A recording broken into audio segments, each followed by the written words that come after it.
Sanayin mo yung sarili mo na mag-isa, para kahit walang nandyan para sa'yo, kaya mo. Kasi sa huli, sarili mo lang talaga ang maaasahan mo. Hindi mo kontrolado kung sino ang mananatili o aalis, pero hawak mo kung paano ka tatayo kahit ilang beses kang iwan. Hindi ibig sabihin ito na isasara mo na ang puso mo sa lahat. Ang ibig sabihin lang, buo ka na kahit mag-isa. Strong independence builds inner peace. Minsan, kailangan mong matutong mag-celebrate ng wins mo.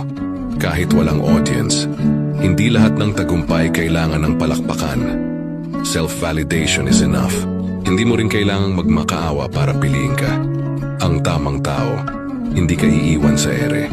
Until then, choose yourself every time. Kapag sanay ka na sa sarili mong kasama, hindi ka madaling matitinag. Wala kang takot mawala ang hindi naman sigurado. Confidence grows when you stop depending on others for happiness. Sa huli, ang tunay na lakas ay yung kaya mong tumayo kahit mag-isa. Hindi dahil wala kang mahal, kundi dahil mahal mo ang sarili mo. And that kind of strength is unbreakable.